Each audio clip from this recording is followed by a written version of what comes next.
Hello and welcome back to Truth, Lies and Hair Ties. This is a video I've been trying to do for such a long time. It is about a lovely orca called Keiko, which I have to start off by saying he just seemed like such a warm-hearted kind of character. He wasn't aggressive. He loved the people that he worked with. And he just seemed to have a very nice temperament about him and always sort of eager to learn. And so it seemed working with him would have been something quite amazing. So the hairstyle today, we're going to do 2 braids that are going to go into a nice high ponytail. What you'll need is one very strong hairband. That's going to be obviously for the high ponytail. I might even use 2 just to make sure it's nice and tight. You're going to need some clear elastic bands. Sorry, that was my tablet. Pintail comb. Again, don't worry if you haven't got that. You can always just use your finger instead of the comb. And these lovely hair cuffs, which are going to look quite pretty at the end. And I've also got some little trinkets to put in the braids. And you'll need just a couple of bobby pins for the end. Okay, so I'm just going to part the hair. You don't want it to go too far back, otherwise it's going to be difficult to get into the ponytail. So I'm going to do it roughly around here, and you want it right at the back of the ear.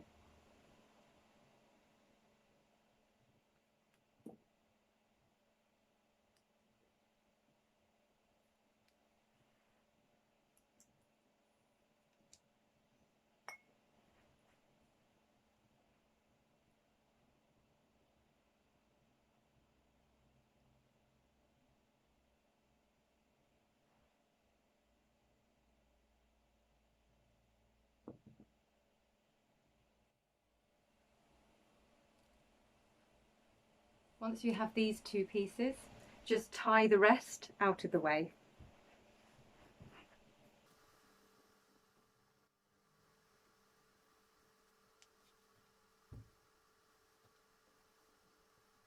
And this is the time if you wanted to put any product in your hair in order to really keep it in solid, maybe like some sort of a gel. It's worth doing now, but I want more of a natural look and I don't need it to hold in for very long. It's only going to be one day and I'm just going out for a walk. So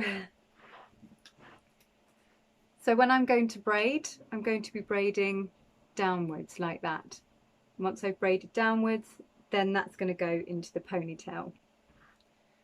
And I'm just going to leave a little bit of hair out here. Okay, so yes, Keiko. He was captured in Iceland in 1979 and he was sold to an Icelandic aquarium. He was there for roughly around 3 years before making his way to Marineland in Canada. Oh yes, we all know about that park, don't we? And if you don't, I actually covered that interesting place over 2 episodes. So yeah, definitely worth watching that. Interesting stories. When he first arrived, he was actually called Siggy. It wasn't until he went to a Mexican park called Reno Aventura that he was named Keiko, which is actually a feminine Japanese name that means lucky one or blessed child. But he is male, so I'm not quite sure why he was named that. But anyway, the only trouble was when he arrived, he was put into a tank that was actually intended for dolphins. So it was pretty damn small, and people think that tanks that orcas are in are small anyway, so you can just imagine that this one was even smaller. It was in 1993 that he was found by film scouts and starred as the main character in Free Willy. Now this is obviously a movie that a lot of us know about, but if you don't, it's basically about this boy called Jesse, and he makes friends with this captive orca called Willy, and he actually helps in the end to free him.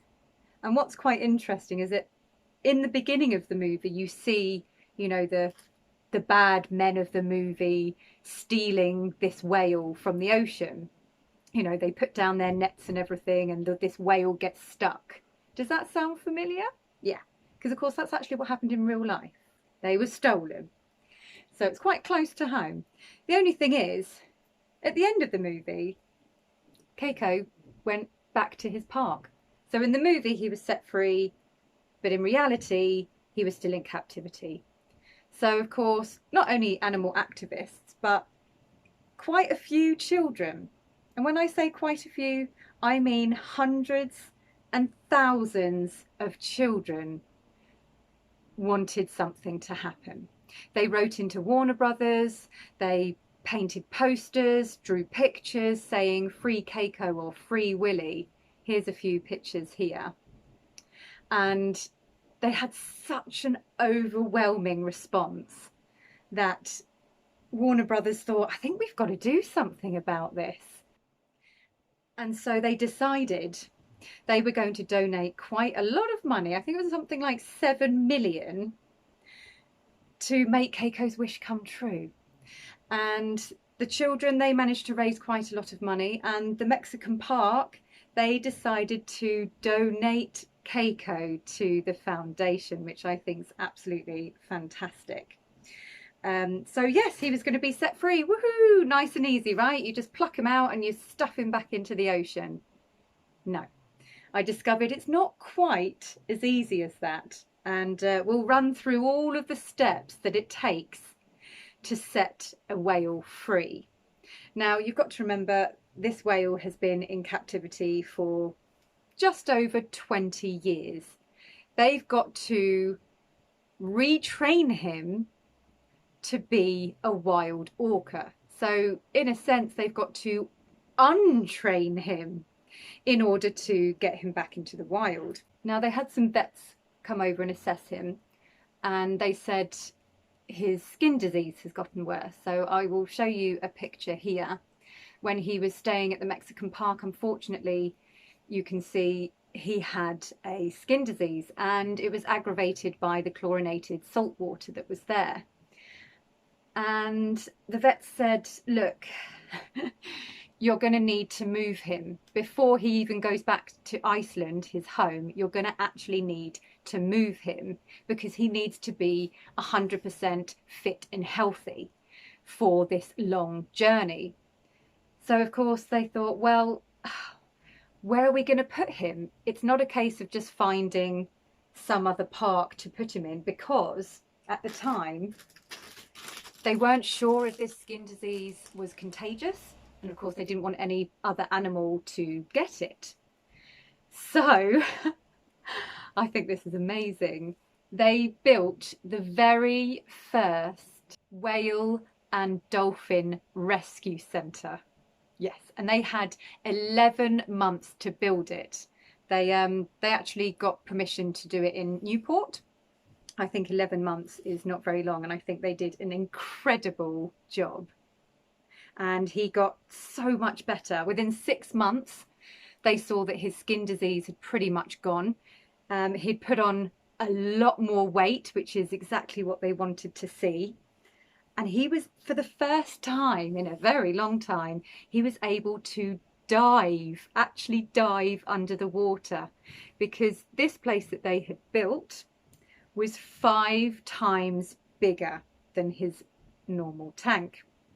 So you can imagine that that would be quite exciting and quite amazing that he'd be able to swim so deep.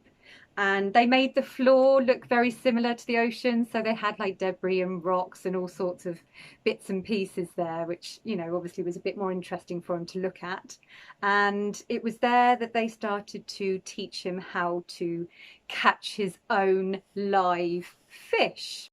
Teach Keiko to hunt. No easy task for a whale who had been hand-fed frozen fish for most of his life. And I think some of them said at the beginning he thought it was a bit of a toy, you know, he wasn't really sure what to do with it, but he did eventually pick it up, and he seemed to be quite good at doing that. And even underwater, they had, you know, glass windows, so, you know, he'd still be able to see people walking past. And they actually decided to have a large TV there, and they had lots of videos playing, and it was basically orcas in the wild, in the ocean. And apparently Keiko did watch it quite a lot. And, you know, perhaps he was picking up and thinking, oh yeah, okay, you know, this is what I need to do. He found it fascinating. I found this really wonderful video where they are measuring him, and it turns out that Keiko also wanted to help. So they managed to put it in his mouth, like I'll show you here, whilst they took the measuring tape to the other end. In 6 months, he has already gained over 1,000 pounds. His flippers have increased an amazing 6 inches in width, and he's already grown nearly a foot in length.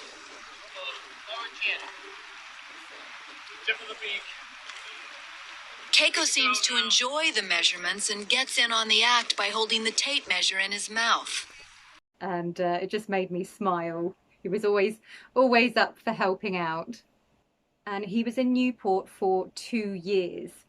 Now, how he was actually able to get to Newport, wow, it ended up being a 16-hour trip. And the United Parcel Service donated a cargo plane for Keiko to go on. At the beginning, they've obviously got to put him in a sling, they've got to put him in a truck, and apparently that was very, very difficult, because you've also got to... There were lots of people involved. So it wasn't just a case of, oh, by the way, we're getting a whale on a plane, you know, and then that's fine, right? They had to make sure that he was going at a particular time, you know, and so they went early in the morning, and the plane was meant to be going off at a certain time. But I think there was something to do with weather. They were worried, so they had to change the time. So it all sounded stressful. And you know what? Apparently Keiko, throughout the whole of it, was fantastic. You know, he didn't really panic. He was quite calm. And I wonder if that's because he has actually moved around a few times. You know, it's not like he was just in one park for the whole time. He has sort of done that travelling before. And I just wonder whether that may have helped slightly. And I think also what helped was the fact they had his 2 female trainers there, who obviously had a very good connection with them, and was there, I guess, to just calm him down, make sure, you know, that he's okay and everything's all right. And you see them putting on this moisturising cream onto his skin, so it doesn't dry out in the long journey. I'm just going to play a clip, because this was quite emotional. When he's put into the truck, there are thousands of people on the road, you know, just sort of almost waving goodbye to him, and the overwhelming support that the general public had for Keiko was incredible. And I really wish that I could have been one of those people waving him goodbye. Being there at that moment would have been, yeah, pretty amazing.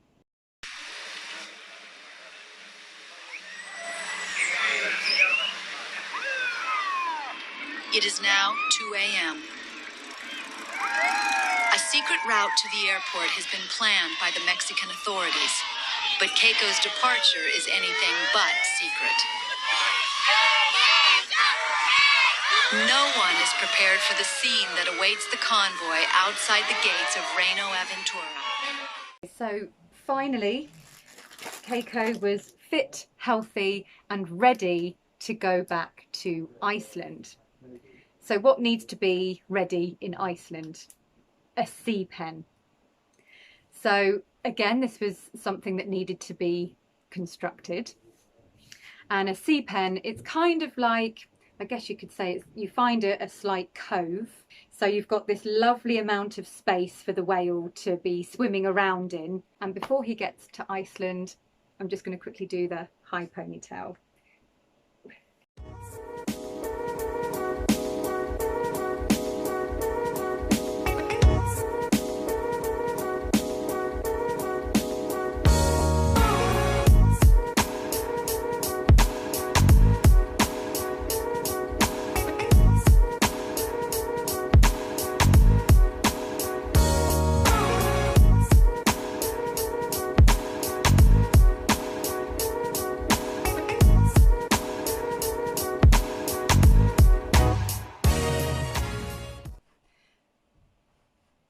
want to do is just take out these braids.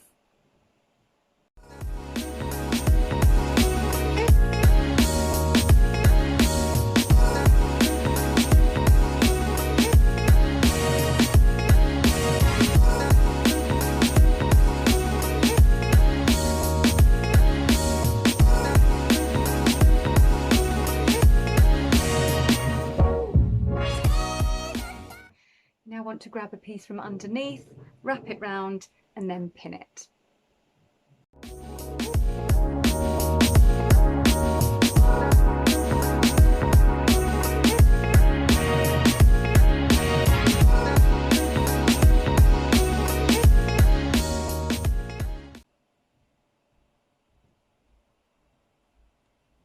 Ta-da!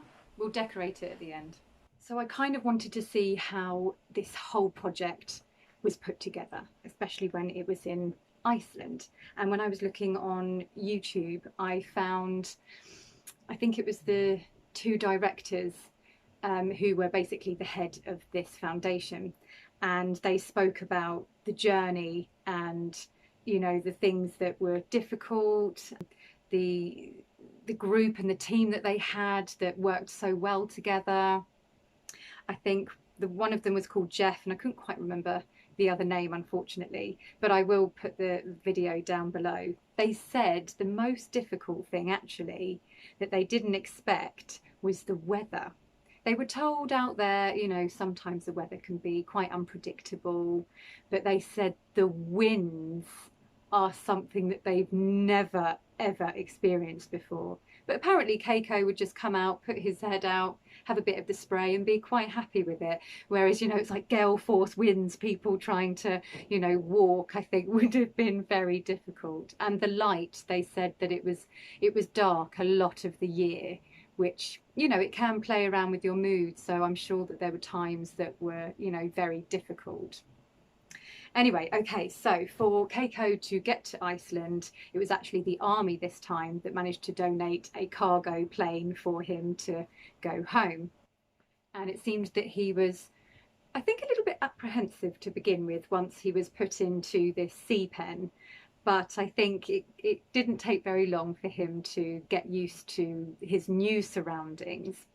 And this was obviously going to be even further for him to dive.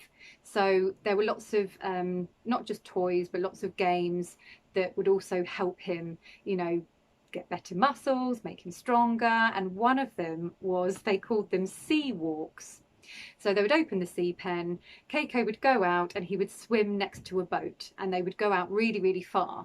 And it's a bit like training for a marathon. If you've never done it before, you've got to get your muscles and your body used to it again.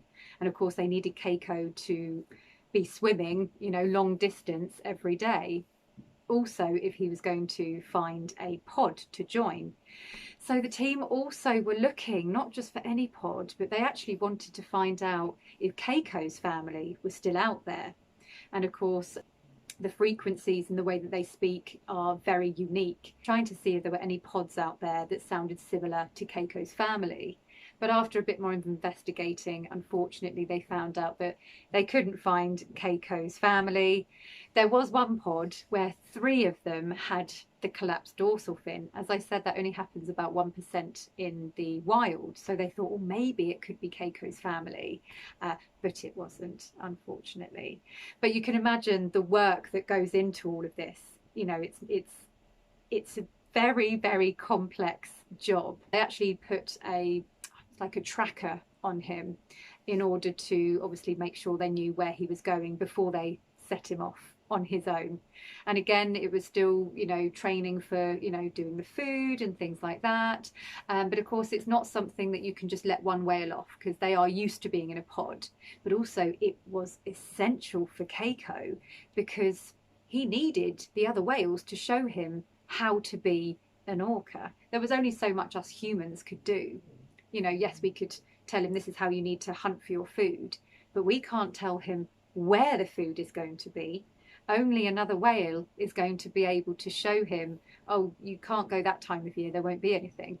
You know, so that was always going to be a challenge. You know, it's almost a bit like going on the playground, you know, oh, which friend group shall I go towards, or which one's going to accept me?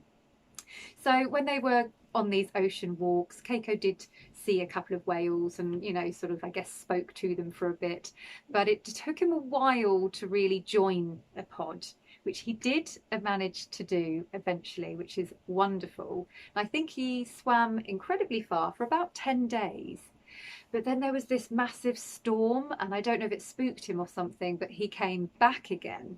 And as he was coming back, that's when a lot of boats and ships and fishermen saw him and pretty much knew that it was him. So they would sort of feed him and, you know, say hello. And I guess because he'd been with humans for so long, he still did crave a little bit of that attention from the humans, because that's who he was used to being around. But each time he would go and then come back, go and come back, they had noticed that he wasn't really feeding. So he was obviously finding it very difficult to not only find a food source, but catch it as well. So that was a little bit worrying.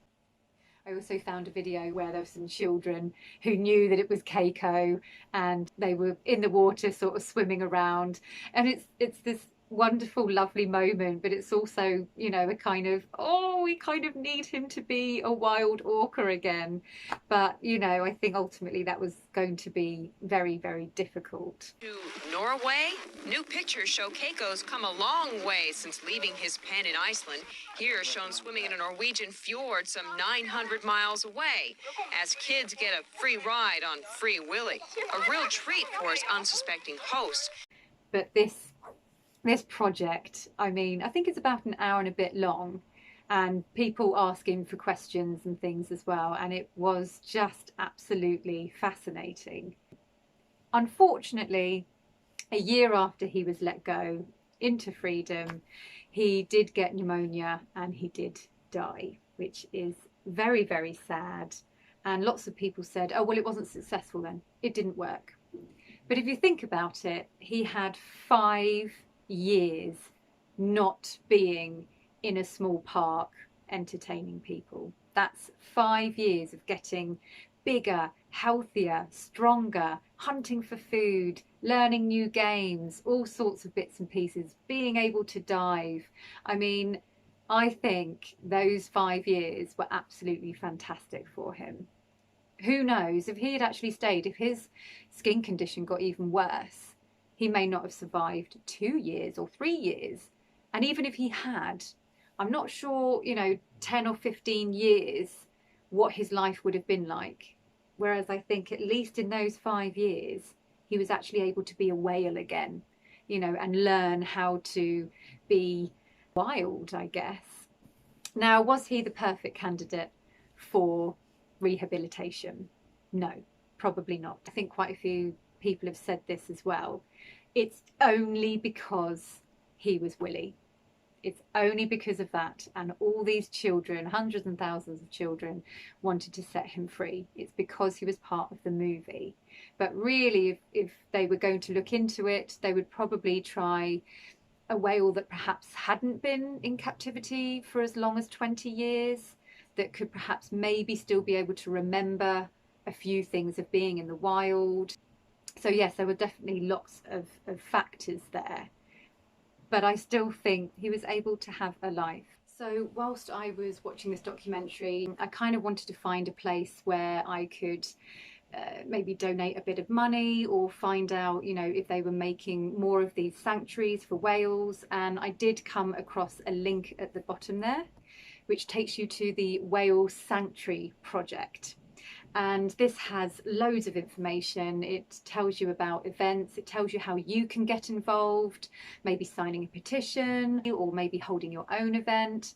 And somewhere I think at the bottom it says you can also reach out to your family, to your friends, you know, talk about these types of things. And if you are interested in finding more about whales in captivity, or dolphins, or, you know, cruelty that can happen out there, post on social media. It's quite amazing if you think that children were able to put this project in motion. Children around the world. It's quite amazing. If we all get together, I'm pretty damn sure that we can make a difference. And I think one of the main things actually in the US is changing the laws. There is a few government people that on here they said you can message, you can write to try and get these laws changed. So that is currently what I'm working towards. And there's quite a few other projects that you can look onto. So everyone, get involved. I've got my nieces involved. I asked them to draw some lovely pictures for me of whales. And I said to them, you know, where do you think they belong? Do you think they belong in a tank? And then I showed them a picture. Or do you think they should be in the wild? Draw which one you think is correct. And these are the lovely pictures that they came up with. So I'm going to leave you with that. But before then, I'm going to decorate my hair. So I have chosen, because I'm sort of wearing pinky purple, I've got 2 purple cuffs and 2 gold.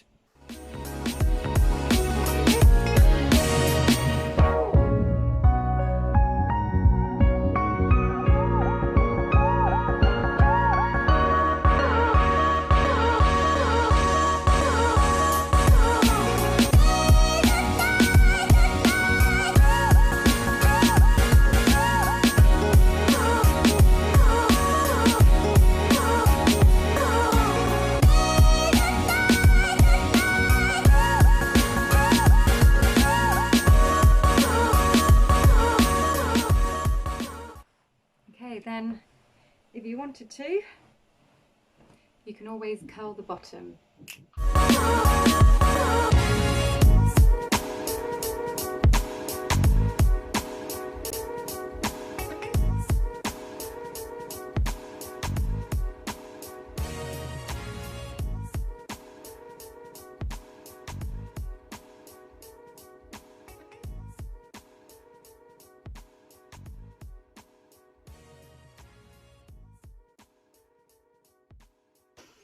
All right, everyone, thank you very much for watching. I will see you in a couple of weeks.